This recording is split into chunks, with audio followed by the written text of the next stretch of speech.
Olá, tudo bem? Esse é o podcast do Publish News. Falamos aqui toda semana das últimas notícias do mercado editorial e livreiro. Em um país com mais de 6 milhões de pessoas com alguma deficiência visual, e no mundo, a cada segundo uma pessoa se torna cega. A acessibilidade na leitura é um assunto extremamente importante. Com a tecnologia como importante ferramenta e o governo apoiando em programas relacionados ao FNDE, junto com a Lei Brasileira de Inclusão, parecemos caminhar para uma sociedade mais inclusiva, garantindo a todos o direito ao acesso à leitura. Para entender mais sobre o papel de cada um no mercado editorial, vamos falar com Pedro Millier, consultor em tecnologia digital e acessibilidade, hoje vinculado ao consórcio DAISY. Tudo bem, Pedro? Tudo ótimo, é um prazer enorme estar com vocês aqui no podcast do Publish News, realmente é especial, é um momento muito interessante. Obrigado. E esse podcast é um oferecimento da MetaBooks, a mais completa e moderna plataforma de metadados para o mercado editorial brasileiro. Da Outbooks. Dê ouvidos à sua imaginação. Escute audiobooks. Já ouviu falar de POD? Significa impressão sob demanda, e os nossos parceiros da Livro são dos melhores nessa tecnologia no Brasil. A impressão sob demanda permite que seja impressa somente a quantidade vendida dos livros, reduzindo o estoque e otimizando os custos com armazenamento e distribuição. Quer saber mais? Entre no site umlivro.com.br. Esse é o programa do dia 10 de fevereiro, gravado no dia 6. Aqui é Fábio Rara, e para falar com o Pedro Millier, temos aqui Leonardo Neto. Alô, alô. Thalita Facchini. Tudo bem, gente? E Maju Alves. Tudo bem. Pedro, vou eu começar com a pergunta. Sempre que a gente fala em formatos acessíveis para deficientes visuais, cegos e com baixa visão, né, vem logo o tradicional e velho formato Braille, né, que é um dos formatos. Mas existem outros tantos, né? Muitos outros.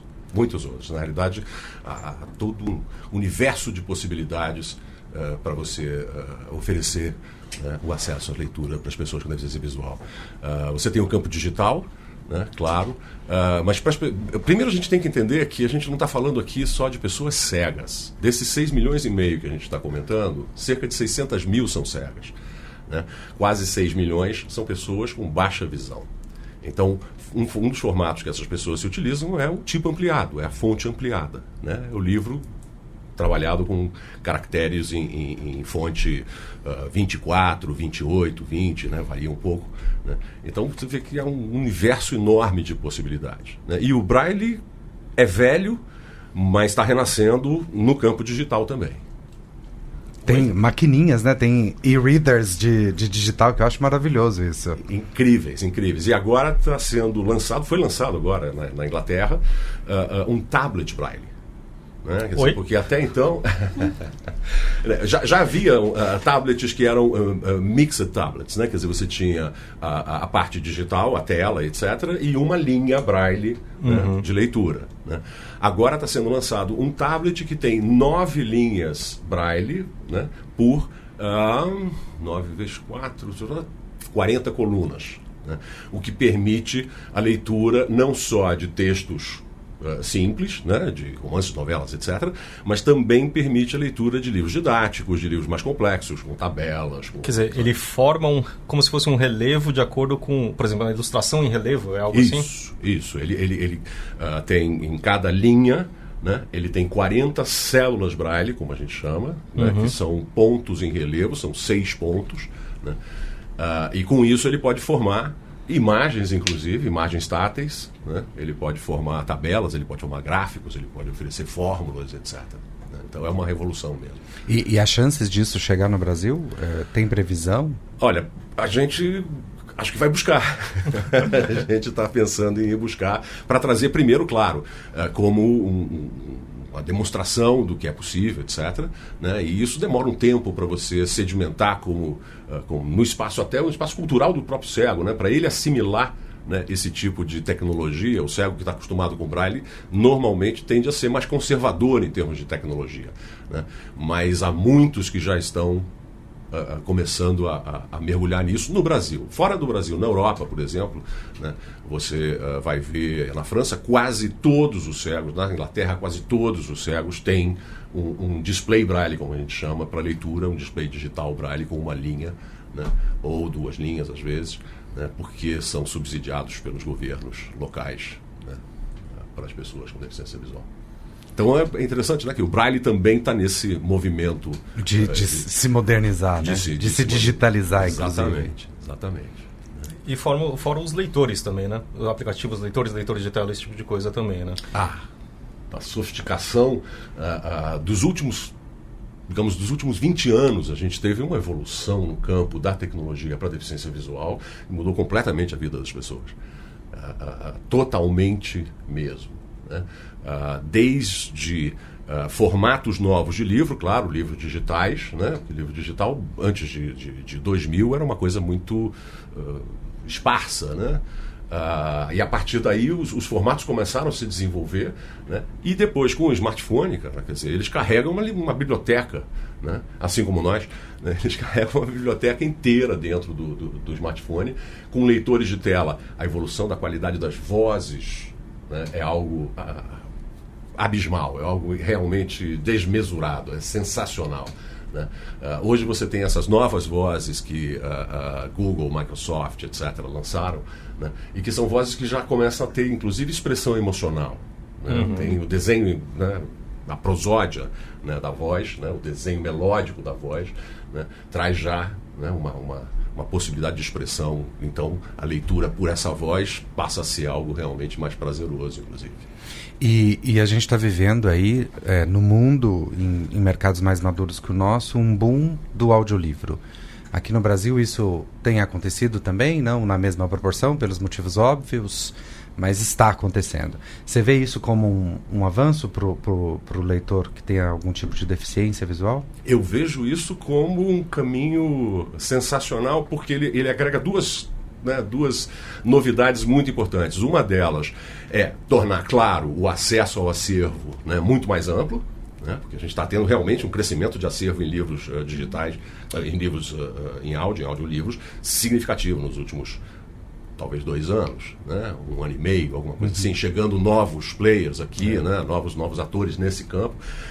Agora, por outro lado, o que eu acho também muito interessante é que a gente passa a começar a ter um conceito de mercado inclusivo, né? A gente passa a ter uma apropriação do mercado pelo campo da acessibilidade, vendendo livros para pessoas com deficiência, né? Diretamente. Porque eu acho que a gente passou, historicamente no Brasil, o livro em Braille, que foi, né, o formato anterior predominante, ele existe no Brasil aproximadamente desde 1856, né, com a fundação do Instituto Benjamin Constant, no Rio de Janeiro, né? Mas sempre foi um campo institucional, né? E o acervo total, até uns 15 anos atrás, mais ou menos, né, o acervo total disponível no Brasil não passava de 10 mil títulos. Para um acervo vivo de mercado da ordem de, aí calcula-se entre 700 mil e 1 milhão, né, vários cálculos, mas você imagina que é, né, uma porcentagem absolutamente desprezível de livros, né, em formato acessível. E agora, com o audiolivro e com o livro digital, isso muda radicalmente. E o audiolivro traz uma outra questão interessante, que é, e o audiolivro sempre foi produzido para os cegos, né, em número reduzido, porque tem um custo e tem um tempo, né, mas ele realmente traz um prazer de leitura, né, que o cego adora o audiolivro, né, gosta muito do audiolivro exatamente por essa interpretação, né, delicada, mas uma interpretação, né, que traz uma expressividade para o livro muito interessante. E você sabe se tem conversas entre os players disponíveis hoje no mercado brasileiro e a Fundação Dorina Novil, o Instituto Benjamin Constant, no sentido de promover essas plataformas junto aos usuários dessas entidades? Do ponto de vista do Instituto Benjamin Constant, é um pouco mais restrito, um pouco mais fechado, é um órgão de governo, é meio, né, delicado todo o processo burocrático e de relações. Mas a Fundação, eu sei que vem...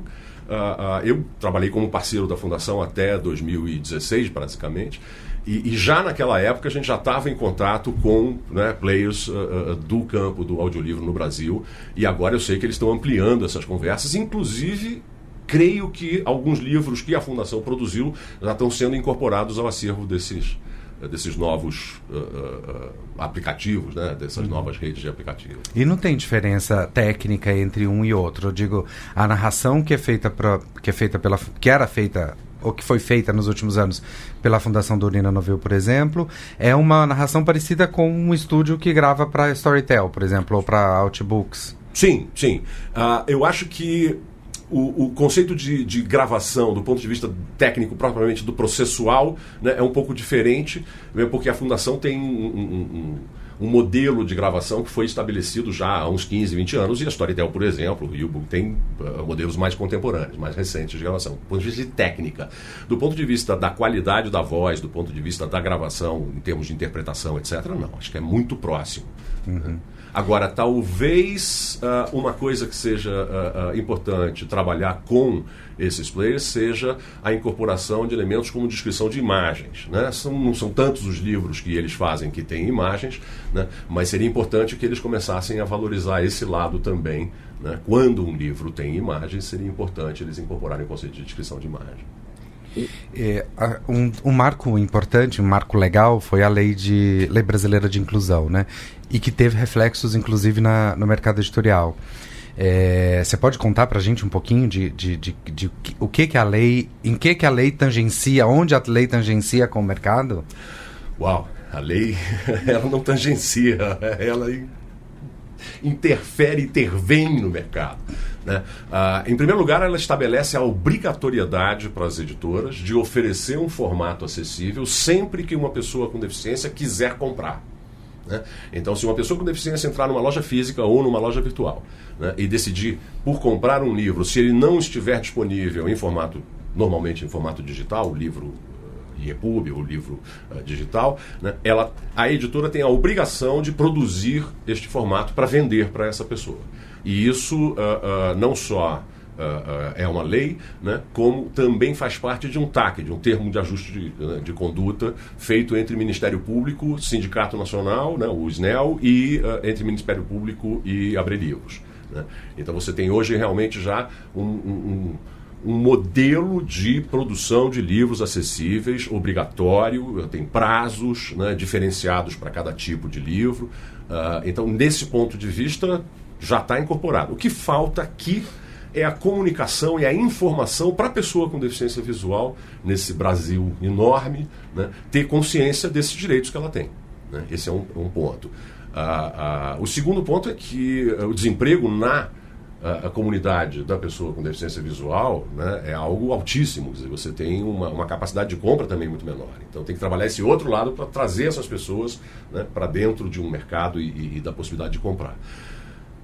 O outro lado da lei que interviu, né, que foi uma interferência profunda, né, é que em todas as licitações, em todos os campos da relação editorial com o governo, né, seja PNLD, sejam licitações e editais estaduais ou municipais, seja a lei Rouanet, né, seja qualquer lei de incentivo estadual, etc., né, a obrigatoriedade da entrega de qualquer material editorial também em formato acessível, né?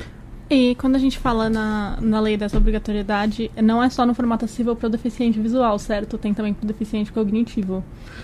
Como está funcionando? Porque numa conversa com o pessoal, eles comentaram que para livro didático tem tido bastante essa procura e eles são obrigados a fornecer. Eles não são obrigados a fornecer pela lei, né?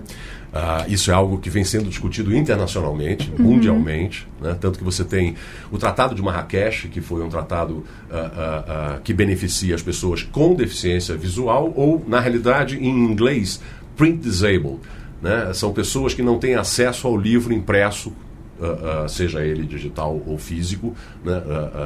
Para poder ler, né? Então isso inclui os disléxicos também. Então você tem realmente uma garantia de acesso cada vez maior para essa comunidade. Agora, a comunidade da deficiência intelectual, da deficiência cognitiva, da deficiência auditiva, né, ainda não faz parte da nossa lei, ainda não foi incluída na nossa lei, né? Então, as editoras, até algumas editoras, começam a desenvolver através muito mais de suas fundações, Né? Eu sei que tem uma iniciativa, por exemplo, da Fundação SM para desenvolver livros para as pessoas com deficiência intelectual, mas isso não é algo ainda discutido. Mesmo porque, assim, uma coisa é você... se você criar um livro pensando no deficiente visual, eu estou falando criar não, produzir, entrar no InDesign e formatar, diagramar, etc, etc, pensando no deficiente visual, o output é basicamente automático. Né? Fora o fato de que livros mais complexos precisam de descrição de imagem, adaptação, etc., mas a grande maioria, né, do campo do trade book, né, do livro de leitura, é muito simples de fazer. Já o livro para pessoa com deficiência intelectual é extremamente mais complexo, porque eu preciso aplicar conceitos, né, do que a gente chama de leitura simples, né? E isso é bastante complicado, né? Não é tão simples. É um trabalho significativo. Tem um projeto muito amplo, do qual eu venho participando há alguns anos, né? Já há 4 ou 5 anos, que é um projeto da Unicef, né? E que está criando protocolos de referência de como fazer esse tipo de transformação e adaptação. Mas ainda temos um grande caminho a percorrer. Na deficiência auditiva, né, a grande questão... do ponto, claro, é uma outra língua, é um outro idioma, né? Então é uma tradução para outro idioma, né? E o grande problema é que, assim, por exemplo, no Brasil a gente não tem um número de intérpretes de Libras, né, suficiente para produção, para demanda de produção. Também é um custo significativamente maior, né? Então tem uma iniciativa cuja origem é a Universidade de Gallaudet em Washington, que é uma universidade de surdos para surdos. É sensacional, né? É um lugar incrível mesmo, com pesquisas de ponta em neurociências, em linguística, semiótica, etc, etc. É sensacional. E uma das doutoras, né, de lá, uma doutora surda, né, eu vou ter que buscar o nome porque eu não estou com o nome dela na cabeça, mas, de qualquer maneira, ela vem desenvolvendo uma pesquisa em que ela tem o apoio tanto do governo americano, da Secretaria de Educação nos Estados Unidos, quanto de grandes parcerias, como, por exemplo, o estúdio Pixar, né, da Disney, para o desenvolvimento de avatar com machine learning e inteligência artificial, né, que possa fazer a tradução direta do texto para a linguagem de sinais. Então, isso ainda tem talvez uns 2 ou 3 anos pela frente, mas quando isso vier, aí realmente qualquer livro vai poder ser traduzido diretamente em língua de sinais. E a gente precisa ensinar a língua de sinais, porque, na realidade, a população com deficiência auditiva também sofre muito nesse sentido de não ter acesso ao aprendizado da sua própria língua, né? Você tem talvez no mundo algo em torno de 70% ou 80% de deficientes auditivos que não têm acesso à língua de sinais. Tem algum desafio que, voltando a falar dos livros para cegos e deficientes visuais, né? Tem algum desafio que se mostrou intransponível, assim? Como é que se faz uma fórmula de química, por exemplo? Ou como se faz um diagrama, sei lá, vai explicar geometria. Faz tanto tempo que eu não estudo isso que eu esqueci o nome do negócio. Geometria espacial. Tá. Existem coisas instrumentos para se ensinar isso, por exemplo? Existem instrumentos, eles são sofisticados e são ainda muito pouco conhecidos, né? E pouco utilizados, né? Do ponto de vista da química, como você falou, por exemplo, uma saída que na realidade é uma saída inclusive para todo mundo, melhoraria o aprendizado da química, que é muito complicado, né, para as pessoas em geral, para todo mundo, que é utilizar modelos 3D, né, moleculares para você poder manipular, né, tatilmente, né, e visualizar para quem enxerga, né? Quer dizer, é uma solução universal, né? E que poderia ser utilizada, que deveria, e já é utilizada em outros lugares, em vários lugares do mundo, né? Na Califórnia tem uma empresa chamada Benetech, que é a dona da Bookshare, né? Que é a maior biblioteca de livros digitais acessíveis do mundo, né? E que vem desenvolvendo um trabalho muito sério também na área do desenvolvimento de bancos de imagem 3D, etc., para isso. Do ponto de vista das fórmulas químicas lineares, né? Aí você pode utilizar uma linguagem que está em processo de finalização de desenvolvimento, que é o ChemML, né? Ou seja, é o HTML da química. Assim como você tem o MathML para matemática, né, você tem o ChemML para química. O MathML está maduro, né, mas há poucos leitores capazes de interpretar as fórmulas em MathML. Isso deve ser resolvido ao longo dos próximos 2 anos, e aí o cego vai poder navegar pela fórmula, né? Porque essa é a grande vantagem do Braille em relação ao livro em áudio ou a leitura em áudio de uma fórmula, né? Quando eu ouço uma fórmula, se ela é complexa, se ela é comprida, e eu não entendi especificamente, eu tenho que ouvir ela inteira de novo, né? Então é legal, desenvolve a memória, mas é meio cansativo. E desde o começo dessa conversa você está pegando referências de outros países, dos projetos que eles têm para ajudar esses deficientes visuais e de acordo com os livros acessíveis. Como é que você compara o mercado brasileiro com todas as outras iniciativas? Bom, do ponto de vista de compromisso com a produção do livro acessível em si, o mercado brasileiro está muito adiante da maior parte do mundo, né? Essa obrigatoriedade do livro em formato, no princípio do projeto, em formato DAISY, depois em formato EPUB do PNLD, é uma revolução em termos de acessibilidade relativamente ao mundo, né? Não há, acredito, outro país, eu não me lembro de outro país que tenha esse tipo de exigência com relação ao mercado editorial. Do ponto de vista do desenvolvimento da tecnologia, é uma tecnologia desenvolvida em rede, né, mundialmente. Eu participo do desenvolvimento dessa tecnologia desde 2005. Né? Então a gente vem desenvolvendo juntos uma série de soluções, né? Estamos acabando de lançar, o consórcio DAISY acabou de lançar um conversor de Word para EPUB intuitivo, fácil, simples, para as pessoas que compõem ou que escrevem em Word, seja documento, seja livro, seja o que quiserem, poderem exportar em formato acessível com um botão, né, no Word. Então, e isso foi desenvolvido por pessoas ao redor do mundo inteiro, Índia, Estados Unidos, Brasil, né? Então acho que assim, propriamente aqui a gente desenvolve muitas soluções porque a gente foi obrigado a fazer isso, né? Muito bem obrigado, mas a gente teve uma pressão enorme para produzir uma quantidade enorme de conteúdo, né? Algo em torno de 120, 150 mil páginas de conteúdo didático complexo em 3 meses. Né? E isso também é algo que é inusitado nos outros países. Né? Então a gente tem um avanço significativo. Mas eu acredito que seja sempre algo distribuído, algo em rede, algo com a cooperação de todo mundo. Você falou aí do PNLD, né? A gente está aí nas discussões sobre o PNLD 2021. O presidente da República, inclusive, disse que vai fazer alterações, prometeu fazer alterações nisso.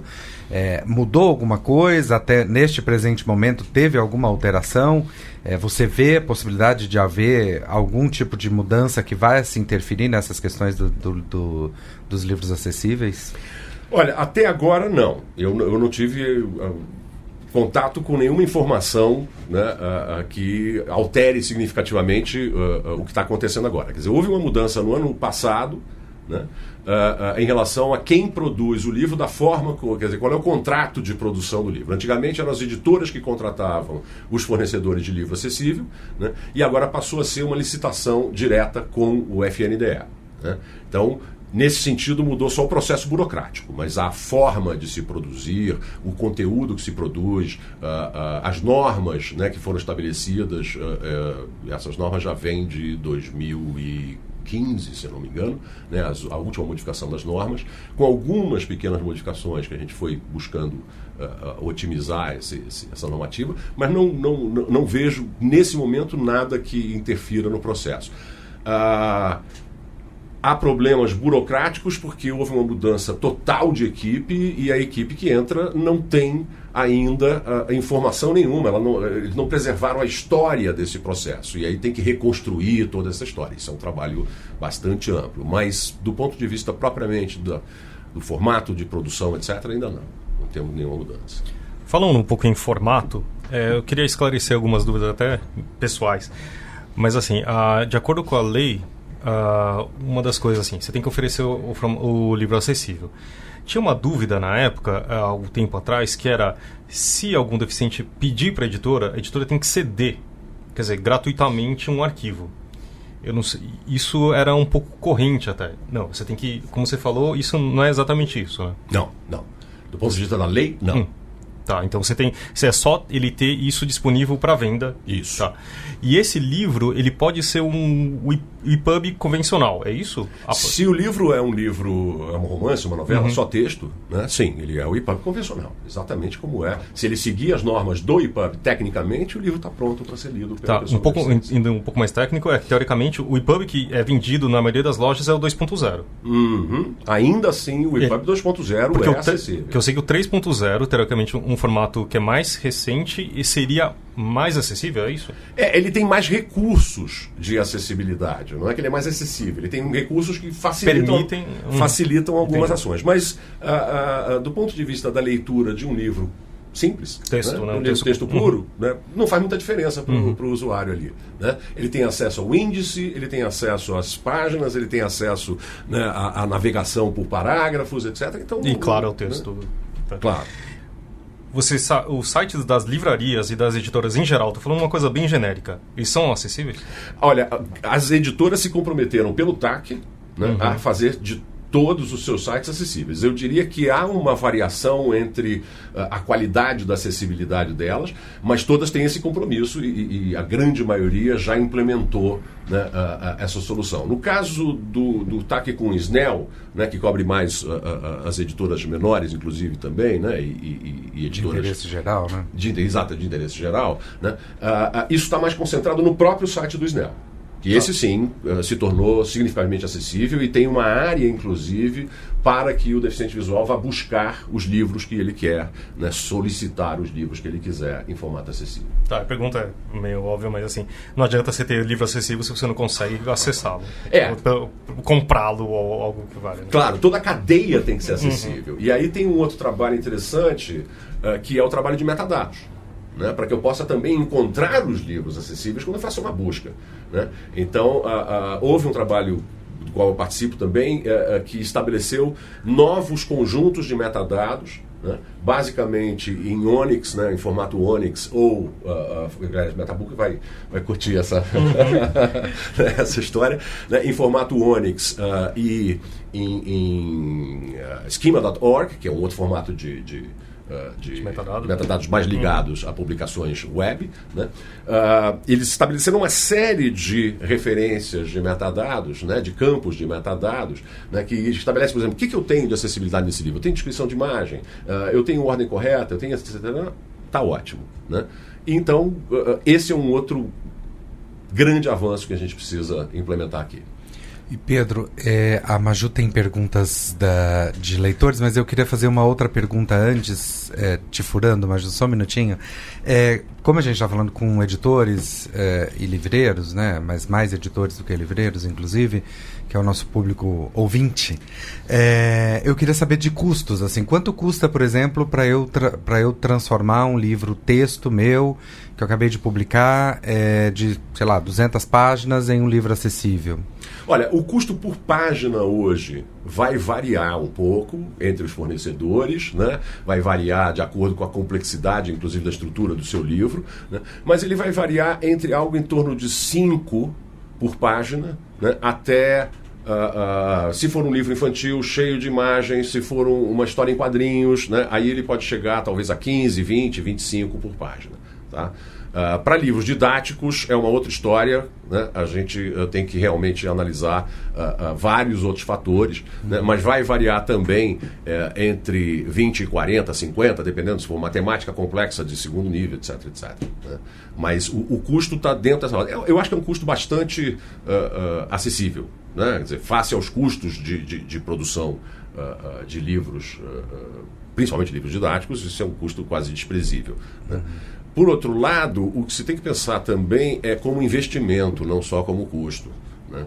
Porque se a gente está falando de uma população que tem 6 milhões e meio de pessoas e que hoje, desses 6 milhões e meio, pelo menos 1 milhão tem acesso à compra de livros, né? E a gente sabe que esta população lê em torno de 8 a 10 vezes mais, né, do que a pessoa sem deficiência visual, né, do que o leitor padrão médio Brasil, né? A gente está falando que a gente pode agregar algo da ordem de 15% ao mercado existente de leitores. A gente está falando de 60 milhões de pessoas, mais ou menos, né, que são leitores no Brasil. Então a gente está falando de agregar algo em torno de 12 a 15 milhões equivalentes. Né? 1 milhão equivaleria talvez a 10 milhões de pessoas. Então, um número significativo. Legal, isso demora um tempo. Isso toma, né? Eu sei, eu estou nessa brincadeira há 20 anos falando isso, e sei que vou falar mais 10 anos aí até, né, sumir no meio do mato. Né? Mas, de qualquer maneira, acho que a gente tem uma oportunidade aqui também. Né?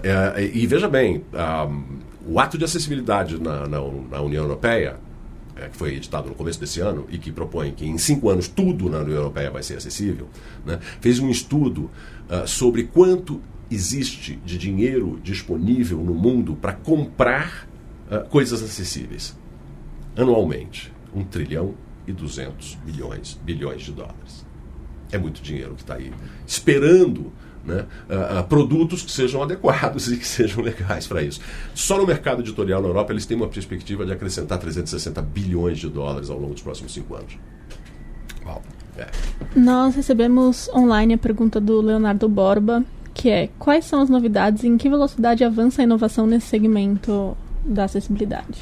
Bom, a gente falou de uma novidade, que é o tablet Braille, né, que eu acho que é sensacional, porque você imagina o que é uma biblioteca Braille? Né? Você Ocupa imagina... muito espaço, né? Ocupa...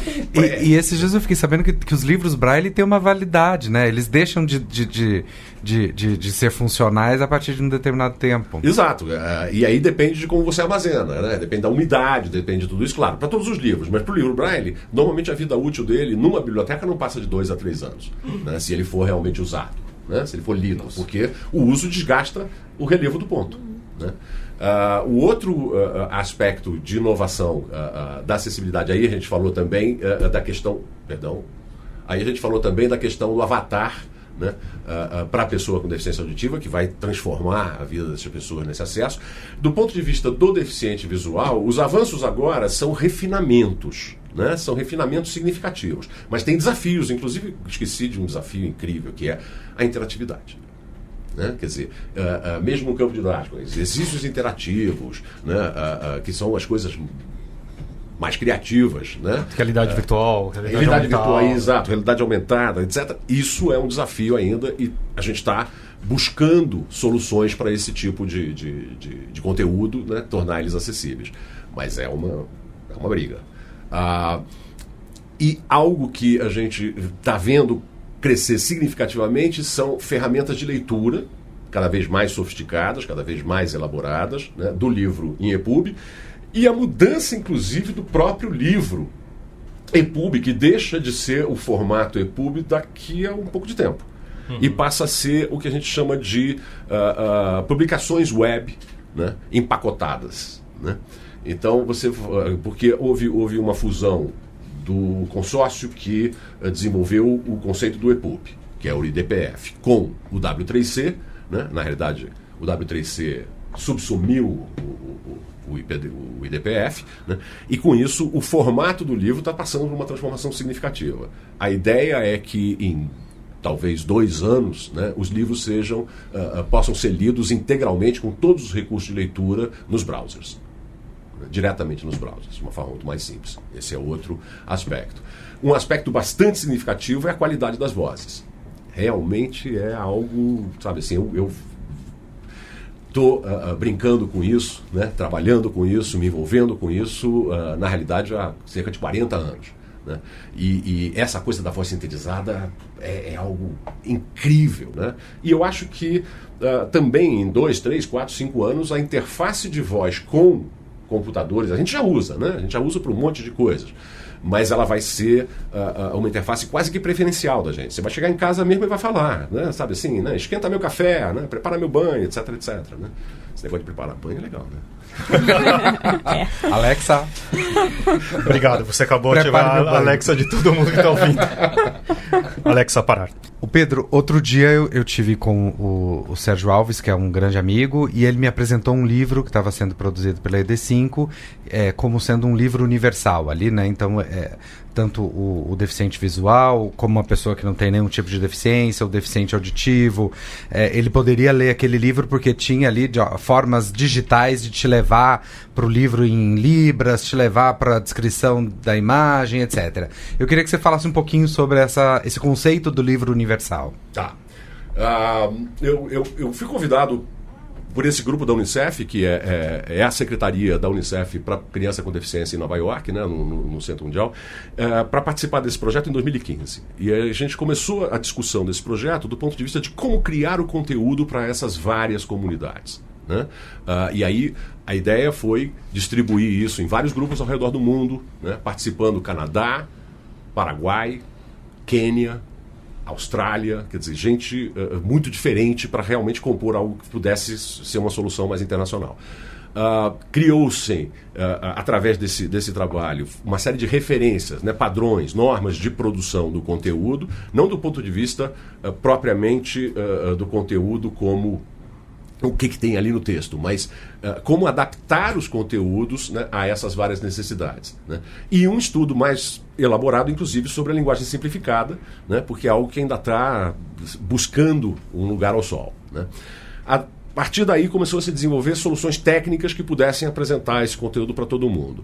A gente chegou a alguma coisa mais consistente há uns 2 anos atrás, e aí começaram os pilotos. Então teve um piloto no Quênia, né, um piloto no Paraguai, um piloto no Uruguai, né, e esses pilotos estão produzindo uma quantidade de informação muito grande para que a gente possa refinar a coisa. O ano passado, né, na ED5, né, foi desenvolvido esse livro, né, que foi lançado no finalzinho do ano passado, não foi outubro, novembro? No final de outubro, né, foi lançado esse livro, que é um livro infantil, né, e ele vem no formato de um livro impresso, bonito, ilustrado e tal, com braille sobre o livro, né, e isso já existia na realidade, quer dizer, a Fundação fazia muitos livros assim, mas a integração desse livro impresso com o livro digital, né, que tem realmente, ele tem a possibilidade de libras, ele tem a narração, a integração da descrição de imagem com o próprio texto do livro, quer dizer, a descrição de imagem não foi feita como uma coisa técnica fora posterior. Né? Isso, quer dizer, ela foi feita posteriormente, mas buscando entrar no estilo do próprio texto. Né? Então é bastante interessante mesmo como busca desse livro de formato universal. Muito bem. É isso? Eu acho que sim.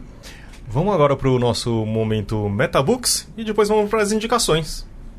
E a gente está aqui com o Ricardo Costa, da Metabooks. Tudo bem, Ricardo? Oi, Fábio, tudo bem? Já estamos no segundo mês de 2020, né? Não dá para falar nem ano novo mais. Mas a gente pode falar num projeto novo aí, que chama PubNet. Conta mais pra gente, Ricardo. Ô, Fábio, PubNet é um projeto novo que a Metabooks está trazendo para o Brasil. É um serviço de EDI, que é um serviço já muito usado em outros setores da indústria e do comércio, e no Brasil ainda não se usa no setor do livro. Que serve para quê exatamente? Em qual parte do processo entra? O EDI é a sigla para troca eletrônica de informações. E o PubNet ele trata da parte de pedidos entre compradores e vendedores. Então, eletronicamente, a plataforma de quem está comprando prepara o pedido, joga na PubNet, a PubNet faz uma série de conferências para ver se os dados estão corretos, se está vindo ali pedido, por exemplo, no nosso caso, está vindo pedido só de livro, se são ISBNs válidos, e uma série de outras conferências, e entrega esse pedido para a editora correta. Esse pedido entra automaticamente na plataforma, no ERP da editora, o próprio sistema já analisa, já responde, então você em poucos segundos você tem emissão, recepção de pedido e uma resposta a respeito desse pedido. Quer dizer, você evita aquele monte de gente entrando manualmente, digitando o pedido, principalmente no final do mês, né? E também qualquer tipo de erro que quem faz o pedido pode cometer, né? Às vezes não tem o livro, etc. Evita erros de informação da análise do próprio pedido, né? O sistema já está lá, o estoque está lá todo controlado.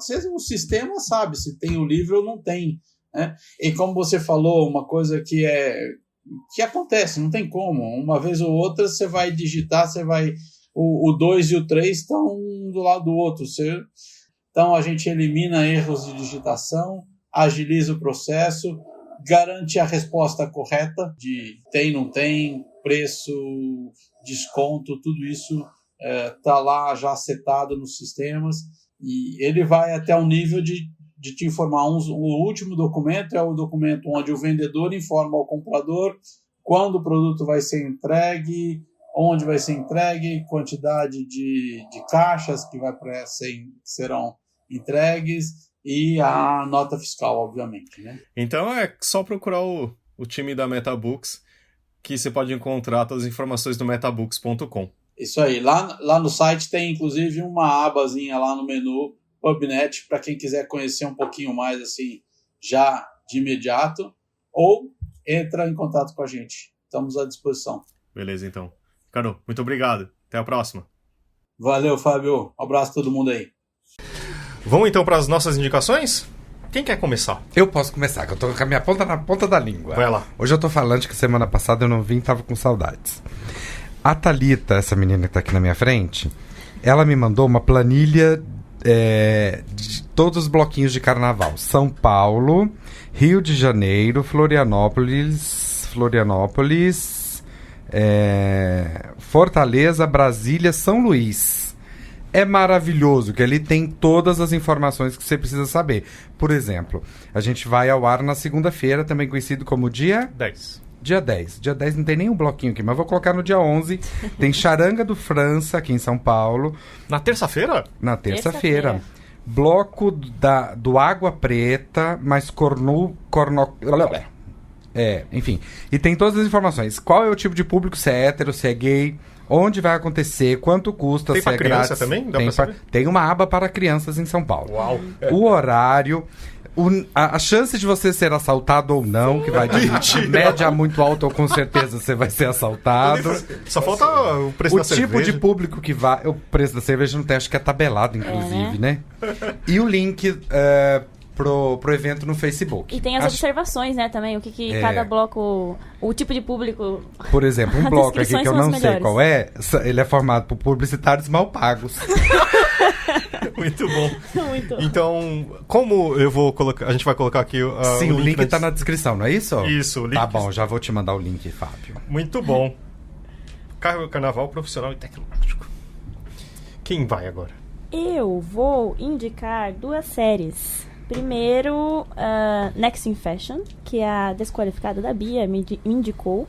Assisti em 3 dias. É muito bom. É tipo um Project Runway, apresentado pelo Ten France, do Queer Eye, e pela Alexa Chung.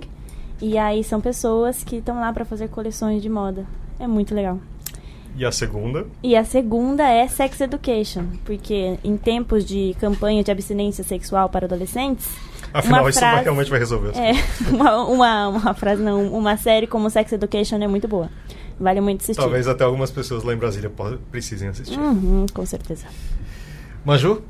Eu vou indicar uma série muito louca que eu achei no Netflix. Chama Não Fale com Estranhos. Nada nessa série faz sentido. Você vai assistindo, você tá tipo, eu preciso descobrir como é que isso tá interligado. Tipo, a morte de uma alpaca. Como isso tem a ver com o resto da história? Assista e descubra. Mas é tipo muito, muito viciante. Você começa a assistir, você não consegue parar. Mas é sci-fi? Que gênero que é? Não, é um thriller. É um thriller? Ok. Pedro? Bom, eu vou fazer uma referência a um livro de um velho companheiro, de um parceiro meu, que foi quem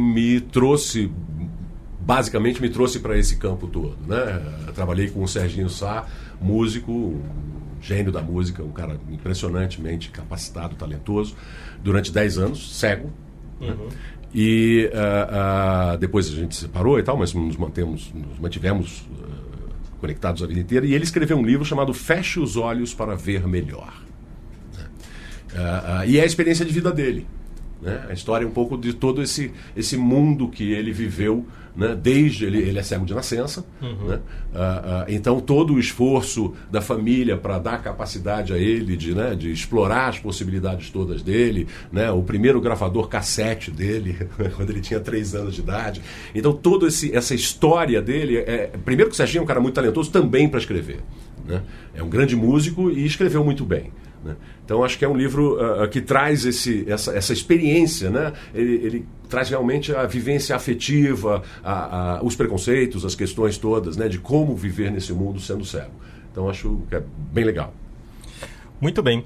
Antes de a gente entrar com 2 coisas, com a nossa indicação da Outbooks, a gente vai fazer também para todo mundo já pensar no nosso bolão pro Oscar, que quando vocês estiverem ouvindo já vão saber quem está certo e quem está errado. E eu vou fazer a minha indicação, que é um filme que chama Helena. É um documentário que a Petra Costa fez antes do Democracia em... Vertigem. Obrigado. É um documentário super bonito, é algo em primeira pessoa que ela conta a história da irmã. É de quebrar o coração, assim.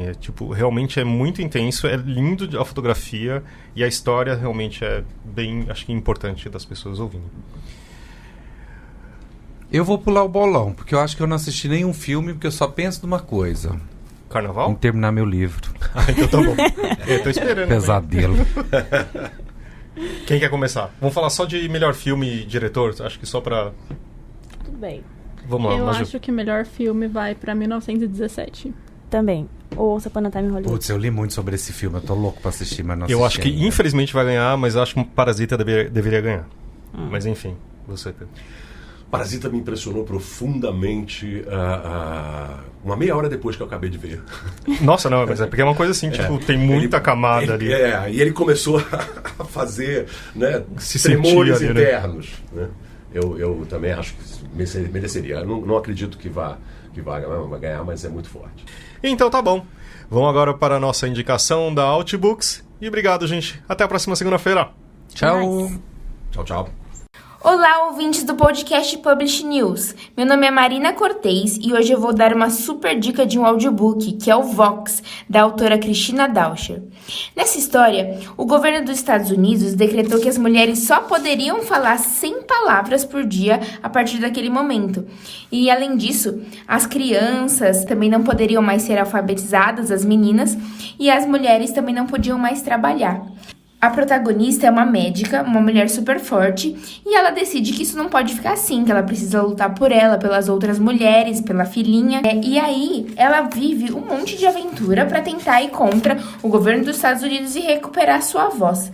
Ele também te faz refletir bastante sobre a nossa sociedade, sobre o contexto que a gente vive, como o extremismo pode impactar bastante nos nossos hábitos, na vida que a gente está acostumada, como tudo pode mudar por causa da decisão de tão poucos. O Vox é um livro imperdível, angustiante e ao mesmo tempo ele é super atraente. Inclusive, a facilidade de poder mergulhar nessa história por meio de audiolivro também é um ponto muito alto, porque ele te envolve, ele te faz sentir ainda mais próximo daquela mulher que está lutando pela voz dela e de todas as outras mulheres. Esse audiolivro é narrado pela Renata Gaspar, ele foi publicado pela editora Arqueiro e está disponível na plataforma de livros Outbooks.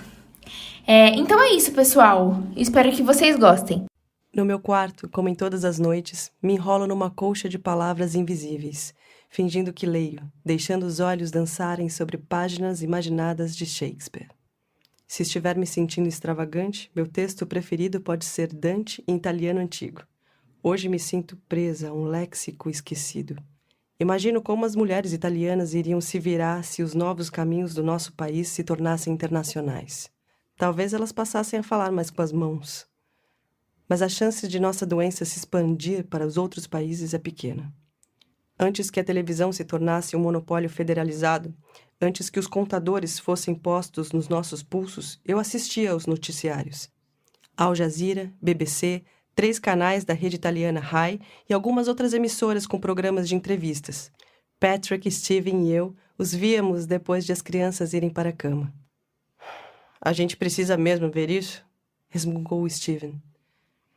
Ele estava relaxado na poltrona de sempre, uma das mãos numa tigela de pipoca, a outra digitando no celular. Aumentei o volume. Não precisamos, mas podemos. Quem sabia por quanto tempo isso ainda seria verdade? Patrick já estava falando sobre como os privilégios da TV a cabo estavam na corda bamba. Nem todo mundo tem isso, Steven. O que não falei foi: aproveite enquanto pode. Só que não havia muita coisa para aproveitar. Todos os programas eram iguais, um depois do outro. Eles riam de nós. A Al Jazeera nos chamava de novo extremismo. Eu poderia ter rido se não soubesse que era verdade. Os comentaristas políticos ingleses balançavam a cabeça, como se dissessem: ah, esses yankees malucos.